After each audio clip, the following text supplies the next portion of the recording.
드디어 아브라함이 약속의 땅에 도착했습니다. 그런데 약속의 땅에 도착해서 아브라함이 정착할 땅을 찾기 전에 먼저 문제가 찾아왔습니다. 버티기 어려운 기근이 생긴 건데요. 이 부분을 좀 아브라함 안으로 이렇게 들어가서 아브라함의 입장을 생각해서 한번 마음속에 상상해 보세요. 아브라함으로서는 지금은 이사라고 하는 것이 지금도 귀찮은데 고대 사회에서는 귀찮은 게 아니라 목숨을 거는 거예요. 본토 친척 아비집을 떠나는 것은 모든 안정적인 울타리를 다 해제하는 거고, 그 다음에 어떤 일을 만날지 모르는 매우 힘든 어둠 속으로 뛰어들어가는 것입니다. 그리고 본토 친척 아비집 갈대아 우르에서의 그 안전한 모든 울타리를 뛰어넘고 뿌리를 뽑아서 온 가족들과 모든 재산을 끌고 이제 나온 그 땅에 들어갔는데, 그 엄청난 대가를 치르고 들어왔는데, 큰 결단으로 들어왔는데 그가 만난 것은 약속의 땅이 아니라 저주의 땅처럼 기근이 들어서 더 이상 살 수 없는 땅을 만난 거죠. 그때 아브라함이 얼마나 황망했겠습니까? 얼마나 당황스러웠겠습니까? 우리가 헌신이 클수록 실망이 큰 법이죠. 아니면 헌신에 대한 기억이 클수록 실망이 큰 법입니다. 내가 기대했던 대로 안 됐을 때 내가 기대한 것만큼 얼마나 큰 헌신을 했느냐에 따라서 실망도 엄청나게 커지는 것 아니겠어요? 여러분, 아브라함의 마음이 어땠을까요? 제가 이제 후배들과 만남을 갔는데 후배 중에 지난주에 그 후배 한 명이 그러더라고요. 미국에서 공부하는 10년 동안에 정말 그 이야기를 듣는데 너무나 극단적으로 힘든 상황. 저도 막 그림이 그려지면서 야, 진짜 어떻게 버텼지? 그 상황에서 막 이렇게 느껴질 만큼 엄청난 어려움이 있었는데 그 후배의 솔직한 고백이 너무 힘드니까, 너무 화가 나니까, 또 하나님의 도우시는 손길이 전혀 안 보이고 전혀 변화될 기미가 안 보이니까 시간이 계속 그렇게 어둠 속으로 치달려 가니까 나중에는 진짜 정말 죄송한 표현이지만 하나님을 어떻게 해버리고 싶더래요.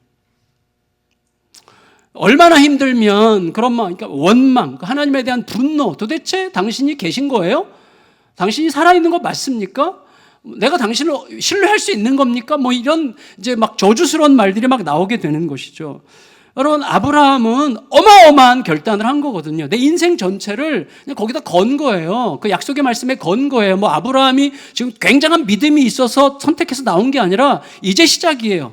이제 초신자예요, 어떻게 보면. 그런데 그런 아브라함이 엄청난 결단을 해서 나온 그 땅에 저주스러운 기근이 있었고 도무지 살 수 없는 땅이라는 판단이 됐을 때 이건 뭐지? 생각이 되는 거죠. 그래서 아브라함이 어떤 생각이 들었겠습니까? 자연스럽게 이 땅 맞나? 혹은 우리 선조들이 홍수 이후로부터 하나님이 누구신지를 알았음에도 불구하고 금방금방 잊어버렸는데 우리 선조들이 하나님을 금방금방 잊어버린 이유가 바로 이런 하나님의 무책임함 때문이 아닐까? 어떻게 이렇게 무책임할 수 있지 하나님이? 라고 생각했을 가능성이 있는 거죠. 여러분, 혹시 우리들에게도 그런 경우들이 있을 거라고 생각이 됩니다. 불신앙의 유혹이라고 하는 것은 큰 신앙적 결단 직후에 찾아온다는 말이 있어요. 그래서 내가 엄청나게 헌신했는데 내가 엄청나게 헌신한 직후에 큰 신앙적 불신의 어떤 기회가 찾아오는 거죠. 아브라함도 이제 그 올무 앞에 서게 된 것입니다. 결국 아브라함은 얼마나 많이 고심했는지는 모르겠지만 결국 아브라함이 선택한 건 뭐냐면 하나님께 묻지 않은 거예요. 하나님께 질문하지 않고 묻지 않은 채 약속의 땅을 떠나기로 결정했어요. 이 땅을 떠나야 되겠다. 아닌가 봐. 이렇게 생각한 거죠. 그래서 애굽 땅. 그 당시 애굽은 나일강으로 인해서 항상 먹을 것이 풍족한 땅으로 유명했기 때문에 일단 웬만하면 어려우면 애굽으로 가죠. 21세기의 미국이죠. 그러니까 애굽으로 가는 거죠. 물론 미국도 이제 변하고 있지만. 그래서 아브라함이 이렇게 아브라함에 대해서 기록하고 있습니다. 10절 읽겠습니다. 10절 시작. 그 땅에 기근이 들었으므로 아브라함이 애굽에 거류하려고 그리로 내려갔으니 이는 그 땅의 기근이 심하였음이니라. 여러분, 절 보세요. 자, 아브라함이 애굽에 거류하려고 내려갔다고 그랬는데 보통 팔레스타인이 이집트보다 좀 더 고지대에 있기 때문에 그들의 표현법이 내려갔다 올라갔다 이렇게 표현을 하는데 거류하려고 갔어요. 거류한다는 말은 잠깐 들린다는 말이 아니라 잠깐 머문다는 말이 아니에요. 이민 간다는 말이에요. 가서 정착하겠다는 뜻이에요. 다시 말하면 아브라함은 지금 약속의 땅에 대단히 실망한 것이죠. 여러분, 우리들은요, 종종 누군가가 나에게 약속을 안 지켜서 나를 매우 실망시킨 경우에 그 사람에게 내 마음대로 해도 될 것 같은 권리의식이 느껴지죠.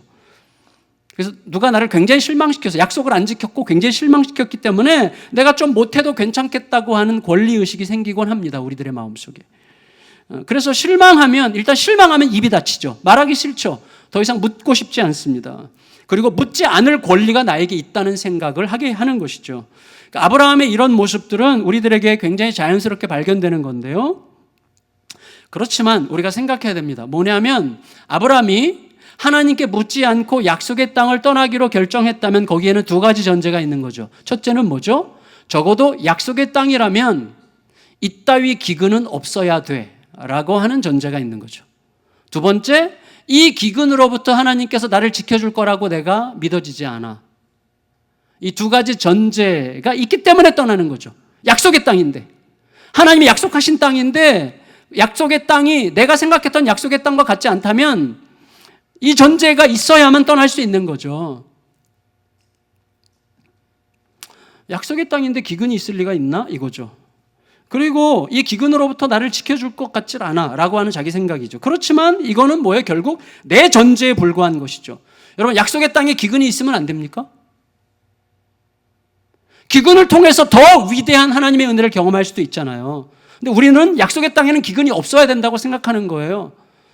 그리고 동시에 여러분, 하나님이 이 기근으로부터 나를 지켜주실지 확신할 수 없다라고 하는 생각은 바로 그 앞에 기근이 있으면 안 되라고 하는 그 생각에서 연결되는 나의 전제죠. 그러니까 이렇게 꼬리에 꼬리를 무르는 나의 전제 때문에 우리들은 내 선택에 의해서 하나님을 매우 축소시키게 되는 결과를 스스로 만드는 것입니다. 내 전제에 불과한 것이죠. 여러분, 예수님과 함께 가면 풍랑이 없습니까? 아니잖아요. 예수님과 함께 가도 풍랑이 있어요. 하나님과 함께 가도요, 실망할 만한 일들이 생기는 것입니다. 그러나 중요한 건 뭐예요? 우리들이 다만 풍랑과 실망할 만한 그 일이 우리들의 최종 목적지가 아니라는 사실을 기억하는 게 중요하죠. 풍랑은 우리들의 최종 목적지가 아닙니다. 하나님은 반드시 우리를 안전한 항구까지 인도하실 게 분명합니다. 그러니까 여러분, 실망한다고 하는 것은 결국 하나님 때문이 아니라 내 전제 때문이라는 것을 우리가 인정해야 되는 거예요. 하나님께 묻지 않고 약속의 땅을 떠났다면 아브라함은 이후로도 계속해서 묻지 않았을 가능성이 많죠. 아니나 다를까 아브라함이 애굽에 도착하기 직전에 자기 아내 사레에게 어떻게 했느냐를 보면 그가 하나님께 묻지 않은 것이 너무나 분명합니다. 그게 11절에서 13절까지 말씀인데요. 같이 읽을까요? 11절에서 13절 시작. 그가 애굽에 가까이 이르렀을 때에 그의 아내 사레에게 말하되 내가 알기에 그대는 아리따운 여인이라 애굽 사람이 그대를 볼 때에 이르기를 이는 그의 아내라 하여 나는 죽이고 그대는 살리리니 원하건대 그대는 나의 누이라 하라. 그러면 내가 그대로 말미암아 안전하고 내 목숨이 그대로 말미암아 보존되리라 하니라. 여러분 잘 보세요. 자, 이 아브라함의 제안은 우리가 생각하는 것보다 훨씬 더 잔인하고 훨씬 더 심각한 것입니다. 여러분, 남편이 아내에게 말해요. 너의 미모 때문에 내 생명이 위태로우니까 너 아내라고 하지 말고 누이라고 하자. 이렇게 제안할 때 여러분, 아내 입장에서 내 미모 때문에 남편의 생명이 위태롭다는데 그런 말을 안 들을 사람이 어디 있겠어요? 이건 선택의 여지가 없어요. 왜 이렇게 좋아요? 예, 좋은 거죠, 물론. 내 미모 때문에. 이것 때문에 좀 좋은 건가요? 근데 여러분, 그렇게 되면 어떻게 되죠? 결국, 거기에 아내가 동의할 경우에는 매우 낯선 땅, 너무나 새로운 땅, 가나안도 지금 너무나 낯선 땅인데 애굽이야말로 정말 어떻게 될지 모르는 땅이거든요. 그 낯선 땅에서 남편과 함께 남편 없이 지내야 되는 극단적인 애매함이 사레에게 주어지게 되는 것이죠. 더구나 여러분, 아브라함이 자기 아내 사레를 누이라고 하자라고 제안한 것은 뭘 예측했기 때문이죠? 자기 아내를 누군가가 데려갈 가능성이 있다고 제안한 것이죠. 얼마나 잔인한 거예요. 남이 데려갈 가능성을 염두에 두고 그렇게 제안한 것뿐입니다. 그러니까 그거는 여러분 어떤 면에서 아내에게도 잔인한 것이지만 하나님에 대해서도 잔인한 거예요. 하나님께서 아브라함에게 약속하신 굉장히 중요한 약속 중에 하나가 뭡니까? 내가 너를 통해서 큰 가문과 패밀리를 이루겠다는 거예요. 그러면 여러분, 아내를 남에게 줘버릴 것을 예측한다면 어떻게 하나님의 그 약속이 이루어지겠어요? 다른 여자 통해서가 아니라면 자기 아내를 통해서 어떻게 자손을 이루겠습니까? 그러니까 내 아내를 남에게 줘버릴 수도 있다라고 하는 생각을 했다는 것은 하나님이 주신 약속을 파기한다는 뜻이죠. 얼마나 무서운 것입니까? 결국 아브라함은 의심과 두려움에 사로잡힌 거예요. 의심과 두려움에 사로잡혀서 당장 자기만의 안전을 위해서 아내를 위험에 빠뜨리는 거짓을 취하고 하나님의 약속을 파기하는 위험을 스스로 창조한 거예요. 여러분, 그게 의심과 두려움이 가지고 있는 강력한 부정적 힘이죠. 의심과 두려움은 힘이 있습니다. 굉장히 부정적인 잔인한 힘이 있는 거죠. 파괴적인 힘이죠. 아브라함은 자기를 책임지는 자가 누군지를 망각했죠. 망각한 이유는 하나님께 묻지 않았기 때문이고, 하나님께 묻지 않은 이유는 하나님께 실망했기 때문이고, 하나님께 실망한 이유는 자기의 전제를 의지하기로 결정했기 때문이에요. 자기 전제, 아까 제가 두 가지 말씀드렸죠. 따라서 여러분, 우리들의 믿음의 여정에서 가장 중요한 것은 하나님이 약속을 지키시지 않는 것 같아 보이는 현실에 대한 실망이 막 일어나려고 할 때 진짜 문제는 하나님이 아니라 나의 일방적 전제, 나의 기대, 나의 조급한 판단, 나의 자기중심적 소견 때문이라고 하는 사실을 절대로 잊지 않고 깨달아가는 과정이 신앙생활의 여정에서 가장 중요한 것입니다. 여러분, 하나님께는 문제가 없어요. 그건 대전제예요. 하나님께는 문제가 없습니다. 아멘. 하나님은 항상 선하고 옳으십니다. 아멘. 그 대전제 위에서 생각해 해석이 되기 시작하는 거예요. 하나님도 틀릴 수 있을 거라고 생각하면 이제 꼬이기 시작하는 거예요. 그럼 모든 게 복잡해지는 것입니다. 결국 여러분, 하나님을 떠난 내 생각과 판단이라고 하는 것은요, 의심과 두려움에서 시작되는 거예요. 물론 여러분, 의심과 두려움이 무조건 부정적인 것은 아닙니다. 예, 진리가 아닌 것에 대해서 우리들은 마땅히 의심할 수 있어야 됩니다. 그리고 하나님에 대해서는 마땅히 두려워할 수 있어야 됩니다. 그렇지만 우리들에게는 항상 이게 반대잖아요. 현실을 두려워하고 하나님을 의심하잖아요. 그게 우리들의 삶 아닙니까? 그렇게 되면, 현실을 두려워하고 하나님을 의심하게 되면 가는 길이 필연적으로 뒤틀리게 되어 있어요. 왜? 현실을 두려워하기 때문에 현실이 나의 삶에 무엇을 판단하고 선택하는 기준이 되는데, 현실이라고 하는 건 뭐예요? 결국 이해관계고 상대적인 거죠. 상황에 따라 달라지는 거죠. 따라서 이해관계를 따르는 현실은 항상성을 가지지 않아요. 항상 진리성이 있는 게 아니잖아요. 그때그때 변할 수 있기 때문에 항상 꼬이게 마련인 게 현실을 두려워하는 마음에서 선택하는 것입니다. 따라서 여러분, 현실을 두려워하면 당장에는 성공적인 것처럼 보여도 결과는 또 마찬가지로 꼬이게 되어 있는 거예요. 아브라함이 하나님을 의심하고 현실을 두려워함으로 그가 만든 전제는 이거죠. 애굽 남자들은 여자만 보면 눈이 돌아가는 놈들이야. 그런데 내 아내는 너무 아름다워. 이놈들이 가만두지 않을 거야. 따라서 틀림없이 나를 제거하고 내 아내를 빼앗을 게 분명해. 그러니까 내가 살려면 이길 뿐이야. 내 눈이라고 해. 이거죠. 그렇지만 여러분, 이게 현상적인 표현이고 이 말의 오리지널 버전이 있어요. 이 말의 오리지널 버전은 뭐냐면 이거죠. 하나님은 내가 기대했던 하나님과 다른 것 같아. 이거예요. 결국 하나님은 내가 기대했던 하나님이 아닌 것 같아. 이거예요. 거기서 모든 문제가 시작되는 것입니다. 하나님에 대한 의심에서부터 모든 문제가 시작되는 것이죠. 하나님은 내가 생각했던 하나님과 다른 것 같아. 약속한 땅에서도 책임지지 못하는 하나님인 걸 보면 어떻게 애굽 땅에서 나를 책임지겠어? 그러니까 내가 나를 책임지는 수밖에 없지. 그러므로 이 길밖에 없는 거야 라는 방식으로 모든 일들이 지금 진행되기 시작하는 것입니다. 여러분, 우리들은요, 나름대로 예측할 수 있어요. 뭔가를 예측할 수 있어요, 우리들은. 그리고 덜 어렵기 위한 대비책을 세울 수도 있습니다.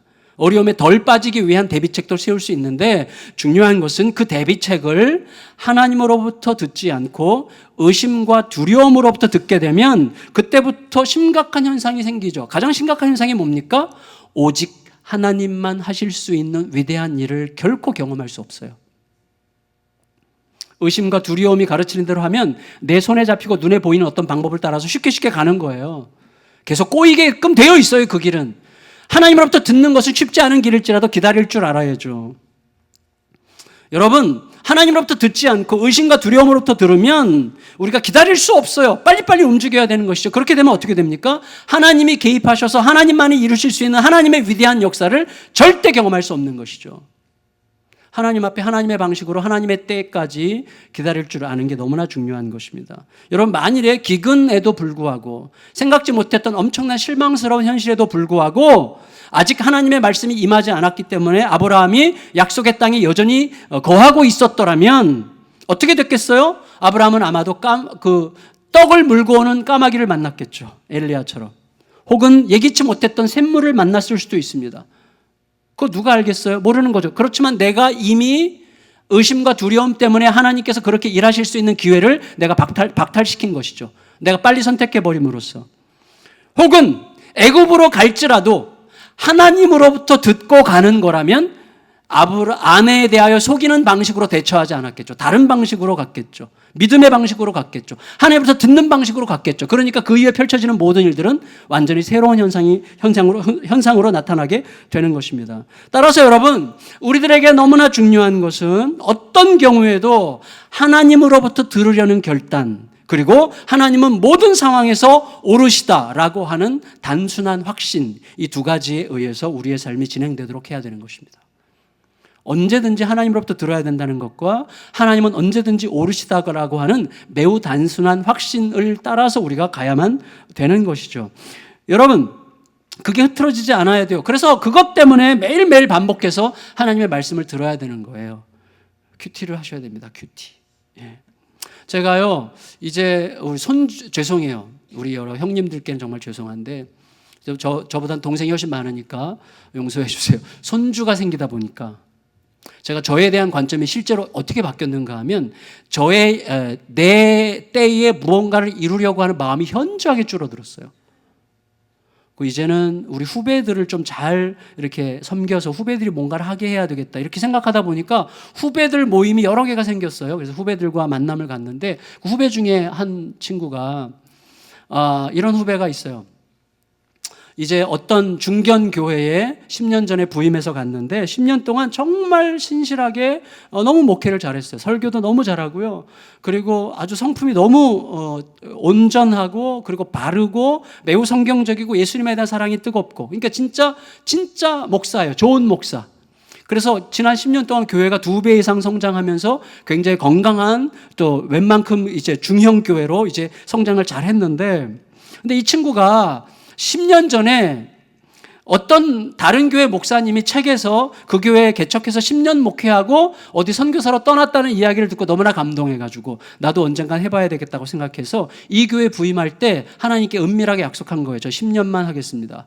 근데 10년이 눈 깜빡하면 10년이잖아요. 물론 아직 깜빡을 제가 덜 해서 이제 9년 됐는데 조금만 더 하면 10년 되죠. 내년이면 저희 교회가 10년이에요. 이건 순식간에 가는 거예요. 10년이 금방 갔어요. 근데 그 교회는 아무 문제도 없고 너무 건강하게 잘 성장하고 교회랑 목사님 관계가 너무 좋아요. 근데 그 약속이 기억이 나가지고 갈등하다가 사임했어요. 멀쩡한 교회를 사임했는데 제가 엄청나게 말렸는데 결국은 사임했어요. 근데 그 후에 지난 6개월 동안 최소한 한 1000명에서 한 5, 600명에서 한 3000명 되는 사이의 교회 서너 개에서 이 친구를 단독 담임 목사 후보로 청빙을 했는데 기도해보고 주님의 확실한 답이 없다는 이유로 거절했어요. 전부 다.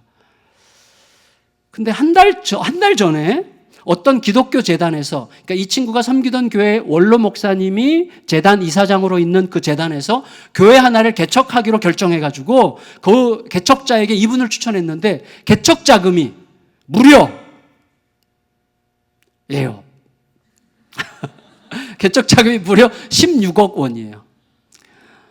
제가 정말 얼마나 군침이 돌든지 16억 원.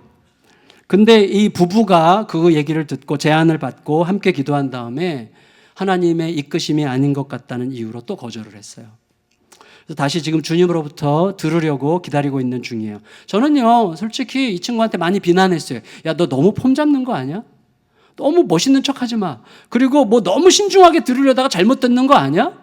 이런 식으로 제가 이제 비난하면서 은근히 저의 부러움을 이렇게 드러냈죠. 근데 제가 생각할수록 요즘 같은 시대에 이렇게 미련스러울 만큼 하나님으로부터 듣고자 하는 후배가 있다는 사실이 너무 자랑스럽고 너무 행복해요. 사실 정말 기대가 되는 친구예요. 여러분, 물론 의심과 두려움이라고 하는 놈은 촉이 굉장히 예민하죠. 여러분, 의심과 두려움도 촉이 굉장히 발달해 있기 때문에 나름대로 예측할 수 있는 능력을 갖고 있어요. 그래서 의심과 두려움의 촉도 나름대로 옳은 구석이 있어요. 여러분 보세요. 아브라함이 하나님 대신 의심과 두려움으로부터 들은 내용들은 현실적으로 딱딱 맞아 들어가요. 자, 의심과 두려움이 가르친 게 뭡니까? 너 아내 위험하다. 너 아내 때문에 애굽에 가면 사람들이 너의 아내에게 엄청나게 관심을 보일 거고 너를 제거하고 뺏어갈 가능성이 굉장히 많으니까 너 목숨 잃지 않으려면 이렇게 해라고 의심과 두려움이 가르쳐 줬는데, 만일에 그렇게 해서 아내에게 제안했잖아요. 누이라고 하자라고 제안을 했는데, 만일에 애굽에 가자마자 보니까 애굽 남자 어느 누구도 눈길 하나 주지 않는다면 얼마나 민망했겠어요. 그렇지만 놀랍게도 그 의심과 두려움이 가르치는 대로 이 살해에 대한 관심이 폭발적이었어요. 어느 정도였어요? 14절 15절. 14절 15절 읽겠습니다.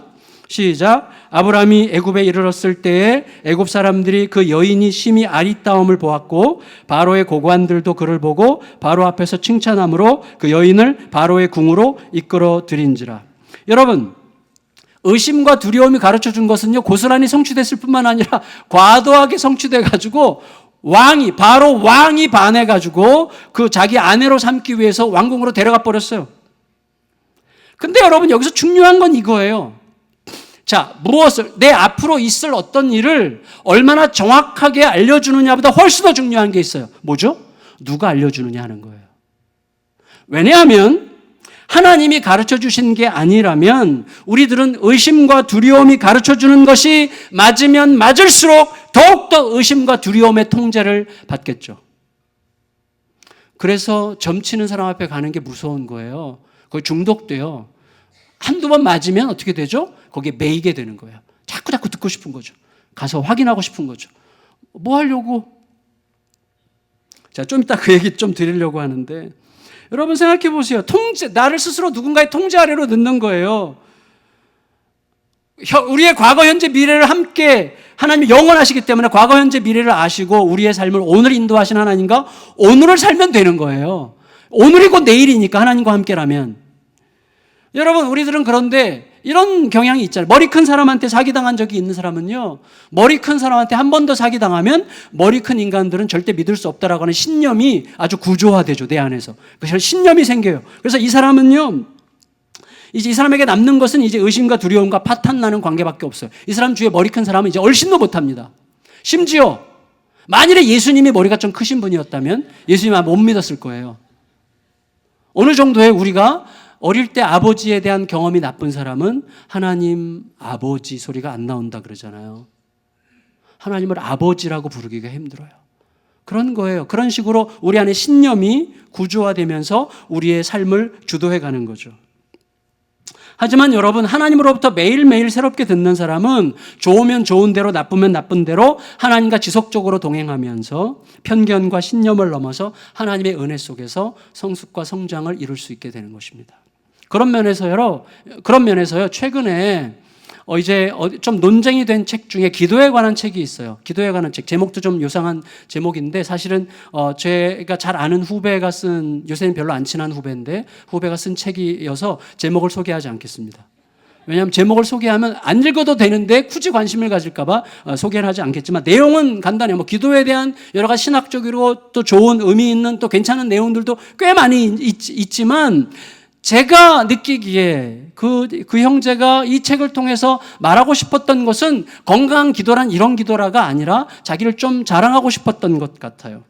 그게 뭐냐면 이런 내용들을 소개하고 있어요. 자기에게 상담하러 오는 사람들이 이제 이사하려고 합니다. 그러면 내가 기도해 볼게. 그러다가 기도해 보고 어디로 가서 어느 쪽으로 이사를 가라고, 언제쯤 이사 가라고 이런 얘기를 하고, 임신한 자매가 있으면 아들일 거라고, 그리고 두 번째 아내는 딸일 거라고, 그리고 사업하는 사람에게는 이번에 잘 될 거라고, 안 될 거라고 이런 식으로 이제 말을 해주는데, 그게 웬만큼 거의 맞아 들어간다고 은근하게 자랑하고 싶어서 이 책을 쓴 것 같아요.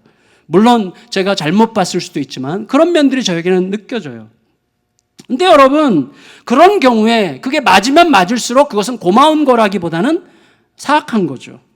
여러분, 일단 그런 구체적인 말을 듣고자 하는 사람들의 마음은 어때요? 이게 좀 알아야만 갈 것 같은, 예수님은 내일 일을 생각하지 말라고 그러셨는데 내가 내일 일을 알아야만 갈 것 같은 마음은 뭐죠? 나는 어떤 경우에도 하나님을 신뢰할 수 있어라고 하는 마음에서 벗어나 있는 거죠.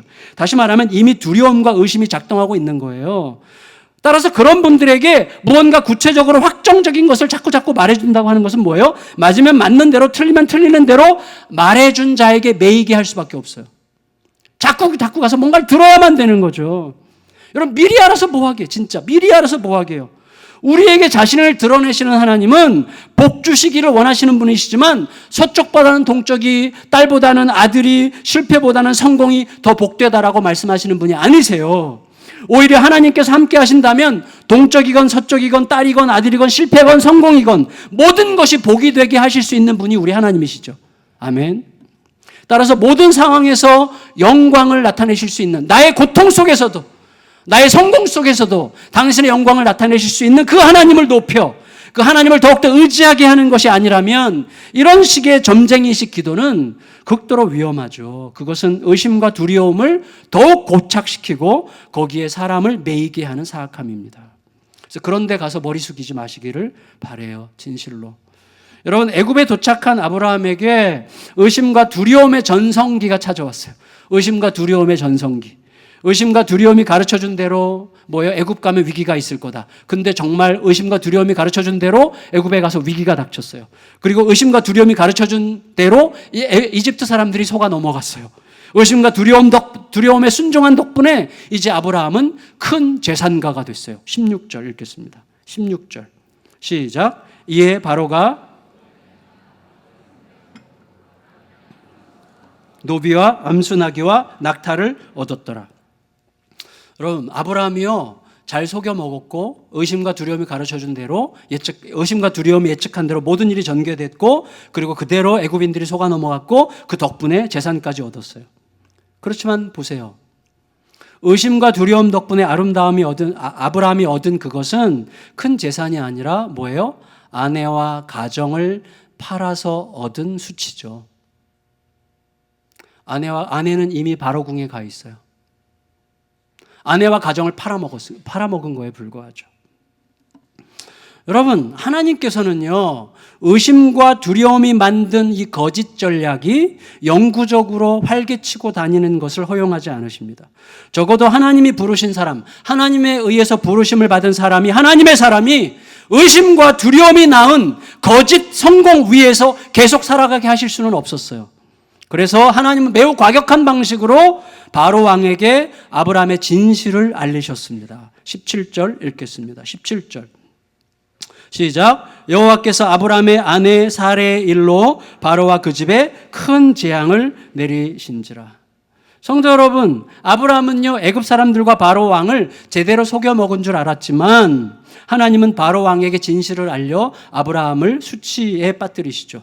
조금 전까지 애굽인들을 속이는 거짓말과 아내를 이용한 속임수로 꽤 성공적이었던 아브라함은 이제 벌거벗겨진 자가 되어서 바로왕 앞에 서야만 했습니다. 하나님께서 바로와 그의 집에 재앙을 내리셔서 깨닫게 하셨다고 얘기했는데 그 재앙이 뭔지 우리는 정확하게 알 수 없어요. 그렇지만 나중에 창세기 20장에 가면 아브라함이 똑같은 실수를 한 번 더 반복하죠. 그때는 대상이 바로왕이 아니라 그랄 왕 아비멜렉이에요. 근데 하나님께서 아비멜렉 집안에 내린 재앙이 뭐였어요? 병을 통한 죽음이에요. 죽이려고 하셨어요. 그래서 거기에 비추어 본다면 바로왕에게 내린 재앙도 비슷하게 전염병 같은 것에 의한 죽음의 재앙이었을 가능성이 많습니다. 그렇다면 여러분 생각해 보세요. 하나님은 아브라함에게 세상에 복이 될 거라고 말씀하셨지만 이제 아브라함이 하나님으로부터 듣지 않고 의심과 두려움으로부터 듣게 되니까 세상의 복이 아니라 세상의 재앙이 되고 있잖아요. 하나님의 사람들이 하나님으로부터 듣지 않고 의심과 두려움으로부터 들으면 세상의 복이 아니라 세상의 재앙이 되는 것입니다. 바로 이런 이유 때문에 하나님의 백성이 하나님으로부터 듣지 않으면 오히려 하나님 백성 아닌 자들이 하나님으로부터 들어서 하나님의 백성들을 야단치는 것입니다. 그게 18절 19절이에요. 읽겠습니다. 18절 19절 시작. 바로가 아브라함을 불러서 이르되 내가 어찌하여 나에게 이렇게 행하였느냐? 내가 어찌하여 그를 내 아내라고 내게 말하지 아니하였느냐? 내가 어찌 그를 누이라 하여 내가 그를 데려다가 아내를 삼게 하였느냐? 내 아내가 여기 있으니 이제 데려가라 하고. 여러분, 여기에 바로가 아브라함에게 3번이나 내가 어찌하여라는 말을 3중으로 해요. 3번이나. 이 말은 어떤 말의 메아리인가 하면 하나님을 의심해서 선악과를 따먹었던 하와에게 하나님께서 하신 말씀이에요. 너가 어찌하여, 그 말의 메아리가 여기서 울리고 있어요. 그러니까 하나님의 사람이 하나님으로부터 듣지 않으면 하나님의 사람이 아닌 자가 하나님으로부터 듣고 하나님의 사람을 꾸짖는 거예요. 너가 어찌하여. 하나님에 대한 의심을 지금 고발하고 있는 거죠. 여러분, 그런데 바로 이런 현상이 이 시대 이 땅에서 우리 교회들을 향해 마구 일어나고 있는 중 아닙니까? 교회가 하나님으로부터 듣지 않고 불확실한 미래에 대한 의심과 두려움으로부터 듣고 있어요. 여러분, 정말 지긋지긋한 말이지만 내 아들에게 물려주지 않으면 이 교회가 큰일 날 것 같다는 생각은 결국은 하나님에 대한 의심입니다. 내 아들이 안 맡아도 내 아들이 안 맡으면 하나님은 못하시는 분이라고 믿고 있는 거예요. 하나님에 대한 의심이죠. 여러분, 교회에 영향력 있는 사람이 더 많이 들어와야만 더 큰 일을 할 수 있다고 생각하는 것은 힘에 대한 두려움이죠. 교회가 이런 의심과 두려움으로 꽉 차 있으면요, 세상에 조롱거리가 되는 거예요. 교회는 그리스도의 십자가로 가득해야 됩니다. 그것 외에는 우리에게 힘이 없는 거예요. 그렇게 함으로써 교회가 정말 추구해야 될 하나님으로부터 듣는 삶을 추구하지 않게 되면 교회는 결국 아브라함이 자기 아내에게 그렇게 했듯이 가장 소중히 여겨야 될 성도들에게 결정적인 수치와 모욕을 끼치죠. 더 나아가서 세상이 교회를 향해서 교회면 좀 교회다워지라는 하나님의 소리를 외쳐야 되는 그런 지경에 이르게 되는 것입니다. 하나님의 사람들이 하나님으로부터 듣는 귀가 망가지면 돌들이 소리 지르게 될 것입니다. 이제 아브라함의 수치는 모든 애굽 사람들에게 알려졌고 아브라함은 애굽의 재앙을 가져온 자가 되어 애굽에서 추방당해요. 그런데 놀라운 건 뭐냐면 이때 바로 왕은 아브라함이 거짓말로 획득한 재산에 대한 반환 소송을 하지 않아요. 다 갖고 가게 해요. 20절 읽겠습니다. 20절. 시작. 바로가 그 사람들에게 그의 일을 명하매 그들이 그와 함께 그의 아내와 그의 모든 소유를 보내었더라. 이건 쫓아냈다는 뜻이나 마찬가지예요. 그러니까 여러분, 자, 아브라함은 실패자입니다. 아브라함은 넘어졌습니다. 아브라함은 수치에 빠졌습니다. 아브라함은 지금 부끄러움 속에 있습니다. 그건 거기까지예요. 그런데 하나님은 그 아브라함의 이 연약함과 부끄러움과 수치의 이야기를 사용해서 하나님의 구원의 역사를 어떻게 이루어 가실 것인지를 미리 얘기하시는 거예요. 나중에 장차 아브라함의 자손 이스라엘도 기근 때문에 애굽으로 들어가죠. 야곱의 자손들이 기근 때문에 애굽으로 들어가는 거예요. 그리고 애굽에서 결국은 어떻게 합니까? 큰 재앙이 임하죠. 애굽 왕실에 큰 재앙이 임하고 그 다음에 큰 재산을 얻어가지고 출애굽하죠. 그 역사를 미리 그림으로 보여주세요. 그러니까 아브라함의 실패에도 불구하고 하나님은 당신의 구원의 역사를 계속 이루어 가실 것을 우리들에게 이런 의미로 보여주시는 것일 뿐만 아니라 궁극적으로 예수님은 어린 아기실 때 헤롯 왕의 살해 위협으로부터 피해 애굽으로 도망가시죠. 애굽으로 가셨다가 다시 헤롯 왕이 죽자 이스라엘로 돌아가 자기 백성들을 영원토록 출애굽시키셔서 자유를 주시는 구원의 역사를 이루시죠. 우리를 노예에서 완전한 자유로, 죄의 노예에서 영원한 자유자로 회복시키시는 일을 예수님께서 하시기 때문에 예수님이 궁극적인 출애굽의 주인공이 되시는 것이죠. 그 그림이 이 그림에 이미 담겨 있어요. 우리 연약함에도 불구하고 당신의 구원의 역사를 끝까지 이루시고야 마실 하나님의 은혜를 우리에게 미리 가르쳐주고 계시는 것입니다. 따라서 이런 과정을 통해서 하나님께서는 처음에 주셨던 하나님의 약속, 우리에게 주시는 하나님의 말씀이 어떻게 어떤 방식으로 어떤 믿음을 통해 수행되어야 하는지를 뼈저리게 깨닫게 하셨습니다. 그래서 여러분, 우리들은 지금 당장은 힘든 게 너무나 분명할지라도 조금만 더 기다리면서 하나님으로부터 듣는 시간을 포기하지 않는다면 우리는 두려움과 의심으로부터 듣는 시간을 피할 수 있어요. 저도 자주 두려움으로부터 듣습니다. 자주 내 교만으로부터 듣습니다. 자주 의심으로부터 듣습니다. 그때마다 망가져요. 그때마다 넘어져요. 후회하고 다시 일어나고 후회하고 다시 일어나죠. 근데 그 의심과 두려움과 내 욕망으로부터 듣는 시간이 축소되고 작아지고 그리고 드물어지려면 하나님으로부터 듣는 것이 항상 계속돼야 되는 거예요. 항상 주님으로부터 듣고자 늘 내 귀를 기울이는 수밖에 없어요. 그러면 그것들로부터 듣는 시간들을 훨씬 더 잘 피할 수가 있습니다.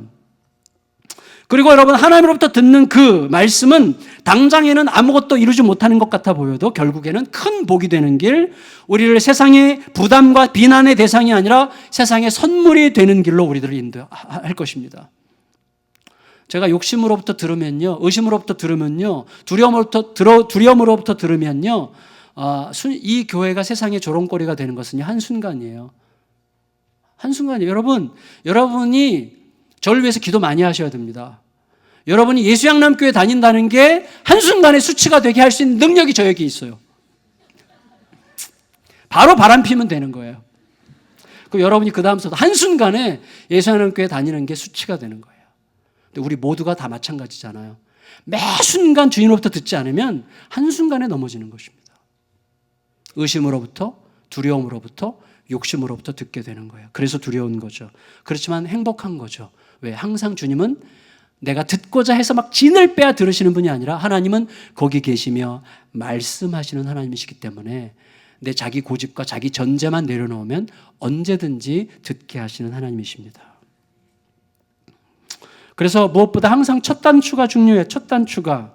그 단추는 뭐예요? 내가 맞이하게 된 당황스러운 현실에 대한 해석이 첫 단추예요. 무슨 말이냐면, 여러분, 하나님의 약속을 따라 여기까지 왔지만 예상치 못했던 불행한 현실을 만나게 된 경우에 이 현실이 하나님의 약속에 위배된다고 판단하기 전에, 아브라함처럼 이거 뭐야? 약속의 땅이 이게 뭐야? 아니잖아. 하나님 가짜인가 봐. 이런 식으로 생각하기 전에 먼저 약속하신 하나님이 전능하시고 완전하신 분이시라면 내가 이해할 수 없는 이 현실을 통해서 말하고자 하시는 게 무엇인지를 물으면 되는 거예요.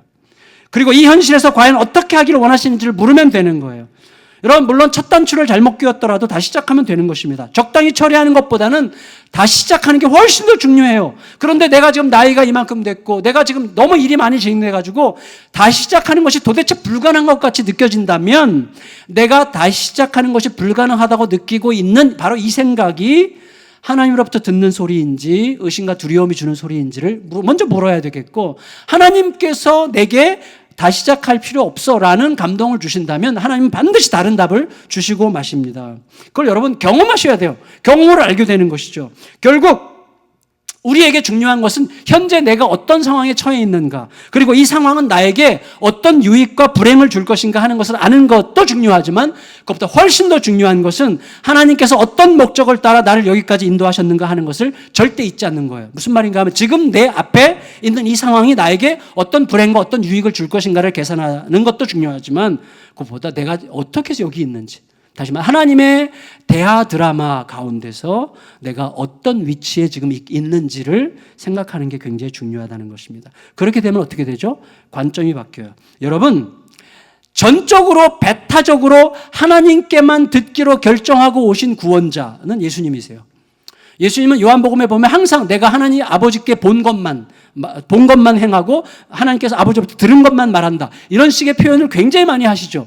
예수님은 배타적으로 하나님 아버지로부터만 들으십니다. 그래서 중요한 건 뭐냐면, 배타적으로 하나님께만 듣기로 결정한 사람만이 다른 사람들의 아픔에 진짜 공감할 수 있어요. 왜냐하면 그 하나님은 자기 아들을 진정한 고통 한가운데로 보내 우리를 구원하신 분이시기 때문에 아버지로부터 듣는 사람이야말로 사람들의 고통과 아픔에 가장 잘 공감할 수 있는 사람이에요. 역설적으로 말하면 하나님께 늘 기도한다고 하면서 하나님께로 잘 듣는다고 하면서 다른 사람들의 아픔에 공감할 수 없는 사람은 내가 듣고 싶은 것을 들으려고 엎드리는 사람이라고 얘기하면 됩니다. 하나님 앞에 진짜 배타적으로 내가 하나님이 말씀하시는 것만 듣겠다라고 생각하는 사람은 예수님처럼 그 누구보다 우리의 연약함에 공감하실 수 있는 그런 자리, 은혜의 자리로 초대받게 되는 것입니다. 그래, 그때 관점이 바뀌어요. 어떻게 관점이 바뀌죠? 아브라함의 관점에서는 약속에도 불구하고 기근을 만난 거예요. 그게 아브라함의 관점이죠. 약속하셨는데 어떻게 이럴 수가 있어? 약속에도 불구하고 기근을 만난 게 아브라함의 관점이지만 하나님의 관점에서는 기근에도 불구하고 약속은 여전한 거예요. 자식은 없지만 가문을 이룰 거라는 약속은 여전한 것입니다. 농사지을 땅 한 평 없지만 땅을 주겠다는 하나님의 약속도 여전한 것입니다. 그런데 중요한 것은 하나님의 약속이 곧 항상 현실이라는 거예요. 하나님께는 약속이 곧 현실임을 믿으시기 바라요. 저는 약속이 현실이 아니에요. 저는 약속해도 못 지킬 때가 많습니다. 그럼 하나님의 약속은 약속 그 자체가 현실이에요. 완전한, 퍼펙트한 보증수표예요. 그걸 믿으십니까? 그 약속을 붙드시면 되는 거예요. 약속을 붙드시면 되는 거죠. 여러분 잘 생각해 보세요. 하나님께서 아브라함에게 주신 복은 세 가지였어요. 첫째 땅, 둘째 자손, 셋째 세상에 복이 되게 하겠다는 거예요. 근데 놀랍게도 아브라함은 약속의 땅을 떠났고 자손을 낳아줄 여인을 남에게 줘버렸고 그 다음에 세상에 복이 되기보다는 세상에 재앙이 되었어요. 언제? 하나님으로부터 듣고자 하기보다 의심과 두려움으로부터 들을 때 하나님이 주신 모든 약속의 핵심을 현실의 송두리째 넘겨주는 현상이 생기는 것입니다. 여러분 정말 우리 바른 길을 갑시다. 정말 주님이 그 길로 우리 인도하시고 초청하시고 계속 갈 힘을 주시잖아요. 그 은혜로 가면 되는 거예요. 믿음의 길을. 말씀을 마치겠습니다. 여러분 지난 주간 큐티 본문 여러분 큐티 하시면서 참 그 생각을 많이 하게 되었는데 저도 많은 생각을 하게 됐어요. 거기에 단순하게 요약하면 이런 내용이 나오죠. 이제 남은 자, 최종적으로 남은 자들 요한안과 그의 무리들이 이제 예레미야에게 부탁하죠. 우리가 뭘 어떻게 해야 되는지 하나님께 좀 물어달라고. 그리고 하나님께서 대답하시는 그것이 우리에게 좋건 좋지 않건, 우리에게 유리하건 불리하건, 우리에게 힘겨움을 주건 행복함을 주건 관계없이 우리 무조건 순종하겠다라고 이야기하죠. 얼마나 아름다운 기도예요? 그러나 그 기도는 아름다워 보이는 가증한 기도였다는 사실이 금방 드러나죠. 왜냐 하나님 그들은 마음속에 애굽으로 가려고 이미 결정했어요. 그래서 하나님의 대답을 구한 게 아니라 애굽으로 가려고 결정한 자기들의 결정을 지지해 줄 하나님의 지지를 원했을 뿐인데 하나님께서 애굽으로 가지 말라고 하니까 이거 하나님 음성 아니야 이렇게 얘기하죠. 이거 하나님 소리 아니야. 이건 거짓말이야. 그렇게 얘기하죠. 그리고 결국 애굽으로 가버려요. 우리는 정말 무서운 인간들이에요. 하나님을 상대하면서도 결국 내가 원하는 것을 하고야 마는 자들이에요. 우리들은. 정말 자신을 두려워해야 됩니다. 이 사람들이 그렇게 가게 만든 게 뭐죠? 현실에 대한 두려움과 하나님에 대한 의심이죠. 근데 여러분, 우리가 정말로 두려워해야 될 것은 무엇이에요? 하나님을 믿지 못하는 우리들의 의심을 두려워해야 되고 우리가 정말로 의심해야 될 것은 내가 현실을 두려워하고 있는 것의 의미를 모른다는 사실을 의심해야 됩니다. 무슨 말인가 하면 현실을 두려워해서 현실이 의심과 두려움으로 나에게 말해주는 그런 것들이요. 지금은 굉장히 당장 엄청 옳은 것 같지만 사실은 엄청나게 확대되고 과장된 어떤 두려움의 산물일 뿐이에요. 근데 우리는 그럴 거야. 그러면 큰일 나. 그러면 안 되라고 하는 아브라함과 같은 그런 판단으로 그게 마치 진리인 것처럼 그 길을 따라요. 어느 정도로 강하게 따릅니까? 하나님의 말씀을 뒤로 할 정도로 따르는 거예요. 얼마나 두려운지 몰라요. 그래서 여러분 우리의 의심은 우리의 현실에 대한 두려움을 의심해야 되는 것이고 중요한 것은 우리의 의심을 두려워해야 되는 것입니다. 그게 우리가 가야 될 자리죠. 따라서 우리들은 바로 오늘 지금 여기에서 물어야 됩니다. 오늘 지금 나에게 말을 걸고 있는 자는 누군가? 하나님에 대한 전적인 신뢰인가 의심과 두려움, 욕망인가? 나는 무엇으로부터 듣고 있는가? 나는 지금 누구 말 듣고 이 길을 가고 있는가? 여러분 힘듭니다. 쉽지 않은 길입니다. 그러나 힘들어도 그것을 잘 물을 수 있는 자가 아름다워요. 늘 질문을 잘하는 자가 아름다운 것입니다. 우리 모두가 그 아름다운 길, 궁극적으로 승리하는 길, 그래서 모두가 함께 사는 길, 이 길을 가장 의미 있는 은혜로 하나님의 은혜를 힘입어서 잘 갈 수 있게 되기를 예수님의 이름으로 축원합니다. 다 자리에서 일어나셔서 찬양 주 품에 품으소서 찬양하겠습니다.